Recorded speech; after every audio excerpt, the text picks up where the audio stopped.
সুম্মা সালিহুন, এরপর নেককার মানুষেরা।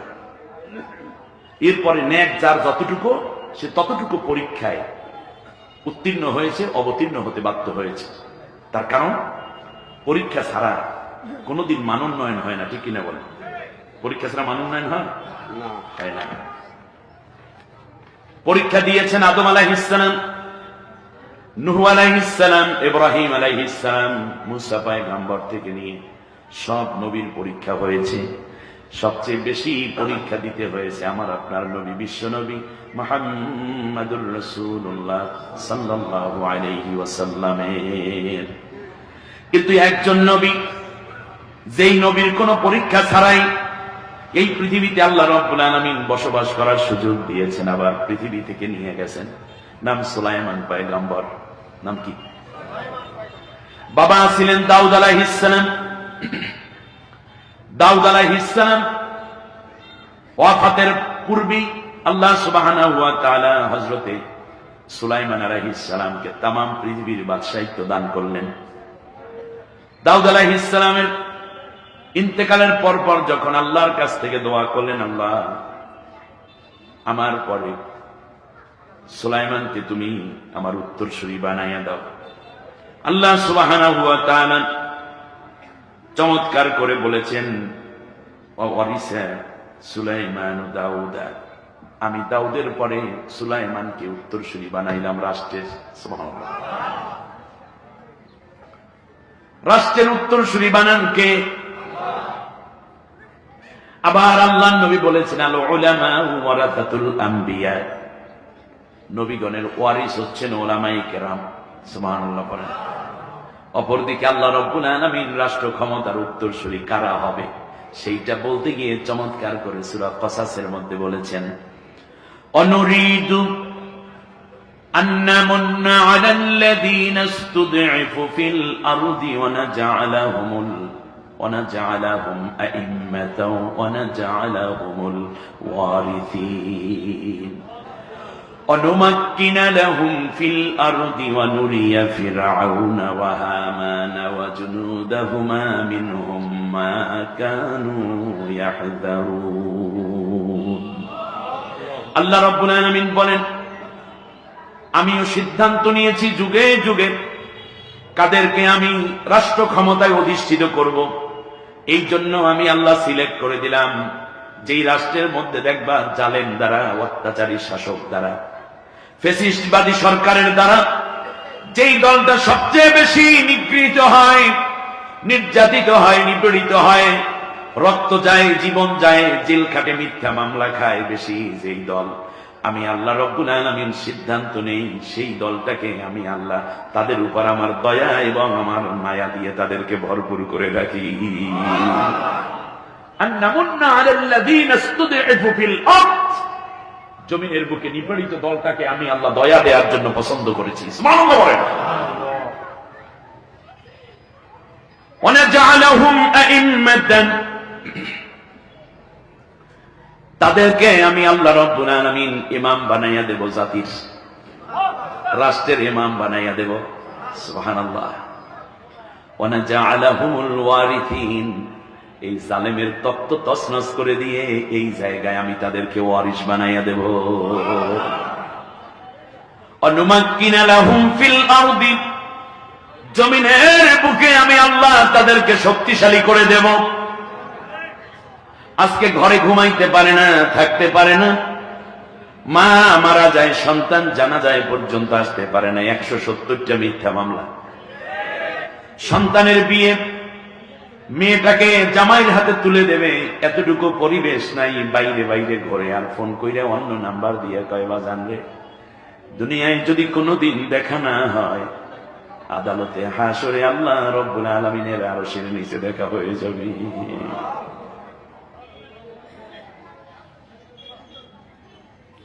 স্বামী চলে যাচ্ছে ফাঁসির মঞ্চে, স্ত্রীর সাথে দেখা,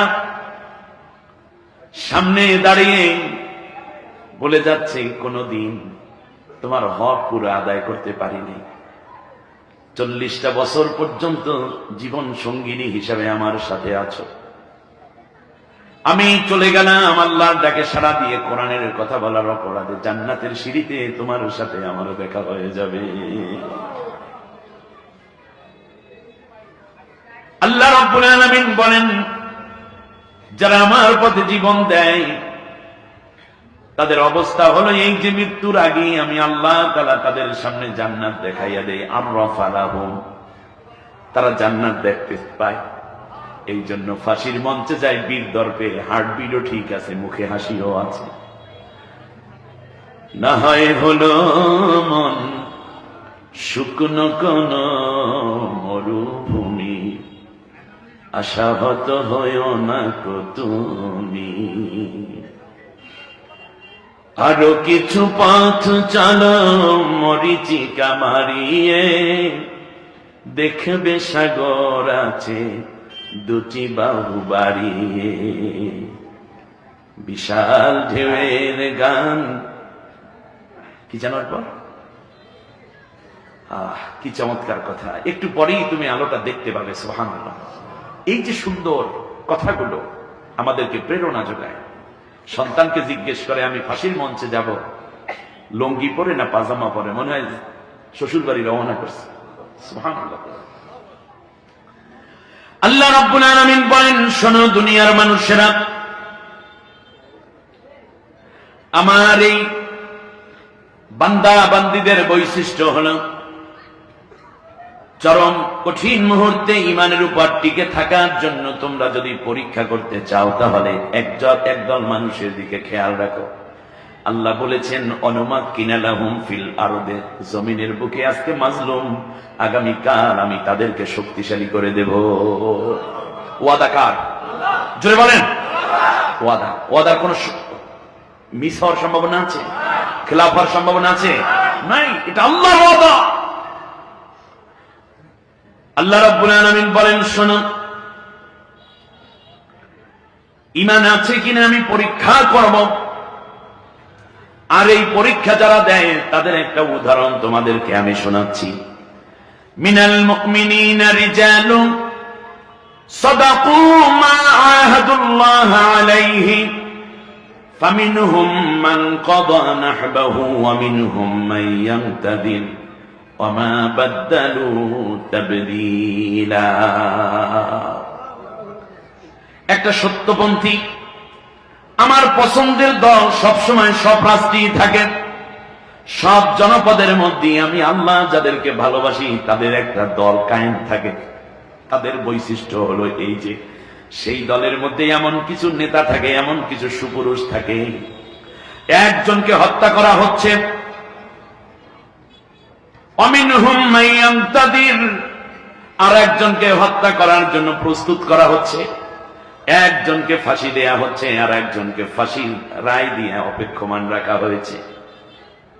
একজনের লাশ নামানো হচ্ছে, আর একজনকে লাশ বানানোর জন্য সাজুগুজু করানো হচ্ছে। একের পর এক মানুষকে হত্যা করা হয়, কিন্তু ওই দলের মানুষদের বৈশিষ্ট্য হলো ওয়া মা বাদদালু তাবদীলা। একদিন তারা শপথ করেছিল কালেমা পড়ে, আর বলেছিল ইন্না সলাতি ওয়া নুসুকি ওয়া মাহইয়ায়া ওয়া মামাতি লিল্লাহি রাব্বিল আলামিন। একটা শপথ করেছিল তারা, নিঃসন্দেহে আমার নামাজ, আমার কোরবানি, আমার জীবন, আমার মরণ বিশ্বজাহানের পানলেওয়ালা আল্লাহর জন্য। জীবনের পর জীবন যায়, একজনের পর একজন চলে যায়, কিন্তু পেছন দিক থেকে কেউ ওই শপথ পরিবর্তন করে পিছপা হয়ে পালায় না। সুবহানাল্লাহ। এই পৃথিবীতে কোন পরীক্ষা ছাড়া আল্লাহ একজন নবীকে রেখেছিলেন, তার নাম সুলাইমান আলাইহিস সালাম। আর এই কারণে একটা পাথরের আঘাত খেতে হয়নি, একদিন জেলে যেতে হয়নি, একটা মামলায় হাজিরা দেওয়া লাগে নাই, কাফের কর্তৃক একদিন একটা গালি খাওয়া লাগে নাই, একটা বদনামি তার কান পর্যন্ত পৌঁছায় নাই। তার কারণ হচ্ছে তিনি ছিলেন তামাম দুনিয়ার বাদশা। আল্লাহর কাছে ডাক দিয়ে কয়, আতাইতানি মুলকা লা ইয়ানবাগি লিআহাদিন মিনাল আলামিন। আল্লাহ, তুমি আমাকে এমন রাষ্ট্র ক্ষমতা দাও, পৃথিবীতে কাউকেও তুমি এই ক্ষমতা আর দেবা না। সুবহানাল্লাহ। তামাম দুনিয়ার বাদশাহী তো আল্লাহ দিলেন। যেহেতু দ্বীনের জন্য, ইসলামের জন্য তার কোনো কষ্টের কন্ট্রিবিউশন নাই, এজন্য সব নবীদের শেষে আল্লাহ তাকে জান্নাতে নিবেন। আর আমাদের নবীকে আল্লাহ সবার আগে জান্নাতে নিবেন, তার কারণ ইসলামের জন্য সবচেয়ে বেশি কষ্ট, বেশি নির্যাতন আল্লাহ নবী সয়েছিলেন। তাহলে বোঝা যাচ্ছে ইসলামের জন্য যার যত বেশি কষ্ট সে তত বেশি জান্নাতের কাছে। আপনি দূরে দূরে রইছেন, মনে করছেন আপনি জান্নাতে যাবেন আগে, ইম্পসিবল, একেবারেই সম্ভব না। সেটা কিভাবে? আল্লাহ বলছেন, আহাসিবান নাসু আইয়ুতরাকু আইয়াকুলু আমান্না ওয়া হুম লা ইফতানুন। সূরার নাম আনকাবুত, আয়াত নম্বর 2। মানুষেরা কি মনে করেছে তারা বলবে আমি ঈমান এনেছি, এ কথা বললে ছেড়ে দেব, আমি কি তাদেরকে পরীক্ষা করব না? যদি কোনো পীর সাহেব মনে করেন যে আমি তো ভালোই আছি, আমার বিরুদ্ধে একটাও মামলা নাই, দেশে ইসলাম নাই অথচ আপনার বিরুদ্ধে মামলা নাই, দেশে নাস্তিক্যবাদী শিক্ষা ব্যবস্থা চালু হয়ে যাচ্ছে, আপনার বিরুদ্ধে কোনো অভিযোগ নাই, আপনার মতোই পরহেজগার নামাজি মানুষ কষ্টে কষ্টে জর্জরিত হয়ে যাচ্ছে, মূলত বিষয়টা হচ্ছে ভিন্ন। তা হচ্ছে আল্লাহ তাআলা বলছেন অহম লা ইফতানুন, তারা কি পরীক্ষার সম্মুখীন হবে না? এর মানে পরীক্ষা দেওয়ার আগে ন্যূনতম রেজিস্ট্রেশন করা লাগে, ন্যূনতম ফর্ম ফিল আপটা করা লাগে, তারপরে হলে যেতে হয়, ঠিক কিনা বলেন? অর্থাৎ আপনার ঈমান এখনো রেজিস্ট্রেশনই হয়নি। রেজিস্ট্রেশন ছাড়া তো ফর্ম ফিল আপের দ্বিতীয় ধাপে উত্তীর্ণ হওয়া যায় না। আমি আপনি যদি মনে করেন চমৎকার মোছে তাও দিয়ে যদি চলি, আর যদি মনে করি আমি তো ভালোই আছি, তাহলে মনে করতে হবে পরীক্ষার পও আপনার ভিতরে আসে নাই, এই কারণে আপনি ভালো আছেন।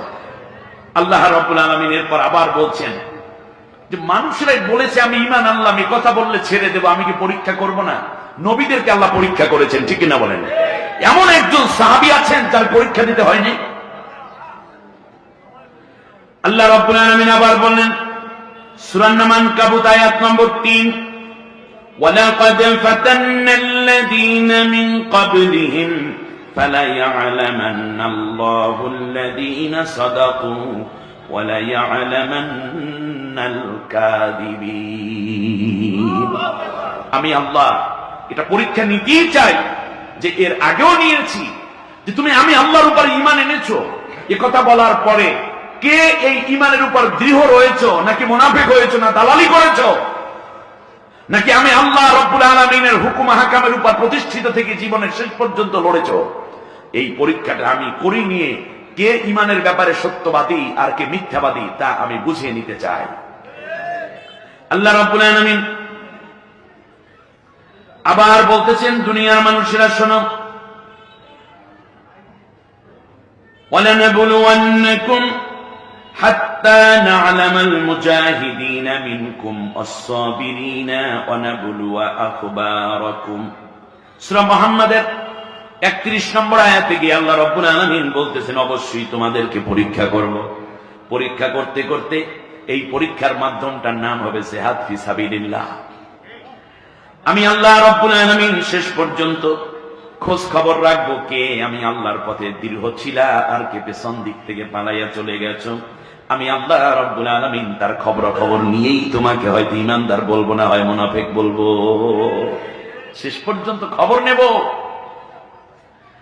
আল্লাহ রাব্বুল আলামিন বলতেছেন দুনিয়ার মানুষেরা শোনো, আম হাসিবতুম আন তুতরাকু ওয়ালাম্মা ইয়া'লামিল্লাহুল্লাযীনা জাহাদু মিনকুম ওয়া লাম ইয়াত্তাখিযু মিন দুনিল্লাহি ওয়ালা রাসূলিহি ওয়ালাল মুমিনিনা ওয়ালিজাতান আল্লাহু খাবীরুম বিমা তা'মালুন। সূরা তাওবার 16 নম্বর আয়াত।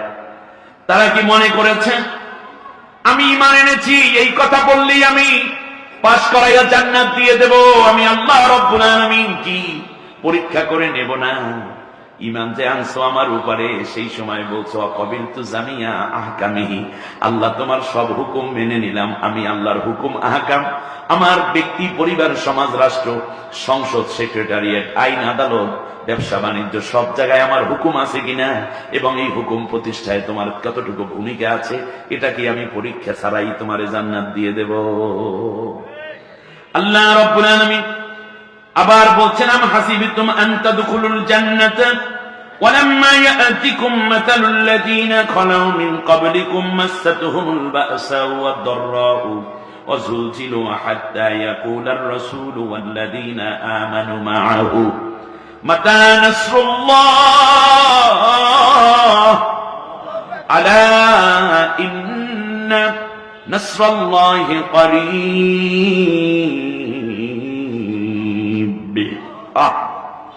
আল্লাহ রাব্বুল আলামিন বলেন, এমন একটা সময় হয়ে গেল, তোমরা কি মনে করেছো ঈমান এনেছি বললেই আমি আল্লাহ জান্নাত দিয়ে দেব? অথচ তোমাদের পূর্বে নবী রাসূল এমন ছিলেন যাদেরকে তিল তিল করে পরীক্ষা করেছিলাম, এবং ঈমানদার যারা ছিল তাদেরকেও পরীক্ষা নিয়েছি। আচ্ছা বলেন, আল্লাহ নবীর ঈমান কাঁচা না পাকা? না। আমার সাথে একটু ভালো করে কথা শেয়ার করেন। ঈমান কাঁচা না পাকা? কত পাকা? আমাদের চেয়ে পাকা নাকি? নাকি পাকা কারে কয় বোঝার জন্য নবীকে দেখা দরকার, ঠিক না বলেন? এখন সেই নবীকে আল্লাহ তাআলা পরীক্ষা করতেছেন তায়েফের জমিনে রক্ত দিয়া, উহুদের ময়দানে দান্দার শহীদ করিয়া, নিজের ভূমি থেকে হিজরত করাই। আল্লাহু আকবার। এখন আল্লাহ তাআলা সাহাবীগণ, নবীর সাহাবীগণও কি, নবীর সাহাবীগণও এই পরীক্ষায় অবতীর্ণ হয়েছেন কিনা? কেউ শহীদ হয়েছেন, কেউ শহীদ হয়েছেন, কেউ জীবন দিয়েছেন, কেউ নির্যাতন সয়েছেন, আমরা জানি, ঠিক না বলেন? তাদের চেয়ে আমাদের ঈমান কাঁচা না পাকা? কাঁচা। তাদের ঈমান ছিল কত পাকা! এত পাকা হওয়ার পরেও পরীক্ষা দিতে হয়। আসলে কি জানেন, যারা ভালো ছাত্র তারাই তো পরীক্ষা দেয়। নষ্ট ছাত্ররা পরীক্ষার কথা শুনলেই গায়ে জ্বর ওঠে। আপনার এমন যদি হয় যে একটি ছেলে পড়ালেখা খুব ভালো করে কিন্তু পরীক্ষা দেবে না, আমার দিকে তাকান, কিন্তু পরীক্ষা দেবে না, যেমন আপনাদের মোংলায় সরকারি স্কুল যেটা আছে, সেই স্কুলের একেবারে ফার্স্ট বয়, তো ও পরীক্ষা দিতে চায় না, কিন্তু ছাত্র একেবারে 100-তে 100 ভালো। এখন স্কুলের সভাপতি আবার স্থানীয় চেয়ারম্যান, উনি একটা দরখাস্ত লেখলো এমপি বরাবর, যে দেখেন আমার এই ছাত্রটা খুব ভালো, পরীক্ষা দেবে না, কিন্তু বোর্ড যেন, শিক্ষা বোর্ড যেন এই ছাত্রটাকে দয়া করে একটা A+ সার্টিফিকেট দিয়ে দেয়। এই দরখাস্ত করছে কে? চেয়ারম্যান সাহেব এবং গভর্নিং বডির সভাপতি। এমপি সাহেব দরখাস্ত পাইয়া পাশে লেখছে মন্ত্রীর কাছে, শিক্ষামন্ত্রীর কাছে, মাননীয় শিক্ষামন্ত্রী, আমি এমপি অমুক বলছি, দয়া করে এই একটা ছাত্রের ব্যাপারে একটু সিদ্ধান্ত নেন পরীক্ষা ছাড়া। কারণ আমিও জানি, যেহেতু আমার চেয়ারম্যান লিখছে, খুব ভালো ছাত্র, হাতের লেখাও ভালো, নির্ভুল, বই ফার্স্ট ক্লাস মুখস্থ, জীবনের দেশের বড় ভবিষ্যৎ উজ্জ্বল এই ছেলে, অতএব তারে একটা সার্টিফিকেট দেয়া হয়। শিক্ষামন্ত্রী লিখছেন বোর্ড কন্ট্রোলারের কাছে, মাননীয় বোর্ড কন্ট্রোলার, বোর্ড চেয়ারম্যান, বেশি তো আর সাইন নেই জীবনে, শুধু একজন, দয়া করিয়া একটা ছাত্রকে A+ দেওয়ার জোর সুপারিশ করছে, সিল টিল দিয়ে পাঠাই দিয়েছে। যদি ঘুষখোর না হয় বোর্ড কন্ট্রোলার, বোর্ড চেয়ারম্যান, তাহলে এতগুলো দরখাস্ত সুপারিশ পাওয়ার পরে সার্টিফিকেট একটা দিবে? আপনারা কি বলেন? দিবে না। তার কারণ সে যে ভালো, সে যে ভালো ভালো স্টুডেন্ট, এইটা বোঝার জন্যই পরীক্ষাটা নেওয়া দরকার। আপনি যে আল্লাহর ওলি, আপনার ঈমানটা যে ভালো, ওই আবু বকরের মতো ঈমান, উসমানের মতো ঈমান, তালহা, খাব্বাব, খুবাইব, বেলাল, আরাতের মতো ঈমান, আমির হামজার মতো ঈমান, এটা পরীক্ষা দিয়ে, এটা টেস্ট করার জন্য হইলেও একবার পরীক্ষা কেন্দ্রে যাওয়া দরকার। আর সেই পরীক্ষা কেন্দ্রের নাম হচ্ছে আল্লাহ রাব্বুল আলামিনের দ্বীন প্রতিষ্ঠার আন্দোলনের ময়দান। এই জায়গায় আপনি গেলেন না তো আপনার ঈমান যে আছে, এইটা আছে না নাই, এইটাই তো আপনি বুঝতে পারেন না। এই জন্য আল্লাহ তাআলা বলছেন, এর আগে বহু মানুষ গেছে, আমার পরীক্ষা ছাড়া কাউকেও আমি বলি নাই যে তোমার ঈমানের ব্যাপারে তুমি খুব মজবুত। মুখে বললে ওলিয়ে কামেল, মাহবুবে সোবানি, বুজুর্গ, মুরব্বী, কুতুবে রব্বানি, হাদিয়ে দাওরান, মুজাদ্দিদে জামান, এগুলো বলা যায়, কিন্তু একটু ধাক্কা খাইয়া ঠিক আছে কিনা, এই ধাক্কাটা সব ভালো ঈমানদারদেরকে আল্লাহ নিয়েছেন, ঠিক কিনা বলেন? নবী নিজে রক্ত দেয় মিয়া, নবী নিজে শিহাবে আবুল তালিবে 3 বছর জেল কাটে, আপন জন্মভূমিতে মৃত্যুদণ্ড তার জন্য কার্যকর করতে আইন পাস করা হয়ে গেছে। আল্লাহ বললেন এবার হিজরত করতে যান। আল্লাহ রাব্বুল আলামিন আবার বলছেন, শোনো, আম হাসিবতুম আন তাদখুলুল জান্নাতা ওয়ালাম্মা ইয়া'লামিল্লাহু আল্লাযীনা জাহাদু মিনকুম ওয়া ইয়া'লামাস সাবিরিন। তোমরা কি মনে করেছো তোমরা এমনি এমনি জান্নাতে চলে যাবে? আমি আল্লাহ কি পরীক্ষা করে নেব না কে আমার পথে জেহাদ করেছো, আর কে জেহাদ করতে গিয়ে নির্যাতন সয়ে পিছপা হয়ে যাও নাই, বরং ধৈর্য ধারণ করেছে, এটাকে আমি পরীক্ষা করে নেব না। সূরা আলে ইমরান 142 নম্বর আয়াত, নোটগুলো নিয়ে নেন। পূর্বের আয়াতটায় সূরা বাকারার 214 নম্বর আয়াতে আল্লাহ বলছেন, এমন অবস্থা হয়ে গেছে নবী এবং তার সাহাবীরা আর ঘর থেকে বের হতে পারে না, ঘরেও থাকতে পারে না, ঢাকা গিয়েও, বিদেশ গিয়েও, অন্য জায়গায় গিয়েও তার কোনো শান্তি নাই। কঠিন অবস্থার মধ্যে তারা বলছিল, মাতা নাসরুল্লাহ, আল্লাহর সাহায্য কখন আসবে? আল্লাহু আকবার। আল্লাহ রাব্বুল আলামিন বলতেছেন, শোনো, আমার প্রত্যেকটাই মোমেন, কিন্তু এক মোমেনের উপরে আমি আল্লাহ আর এক মোমেনের মর্যাদা দিয়েছি। সুবহানাল্লাহ বলেন। লা ইস্তাযিনু, আল্লাহ রাব্বুল আলামিন বলেন, শোনো, দুই মোমেনের মধ্যে সবচেয়ে ভালো মোমেন কে? একটু শোনো। লা ইস্তাযিনুনাকা আল্লাযীনা লা ইউমিনুনা বিল্লাহি ওয়াল ইয়াউমিল আখির আইয়ুজাহিদু বিআমওয়ালিহিম ওয়া আনফুসিহিম আল্লাহু আলীমুম বিল মুত্তাকিন।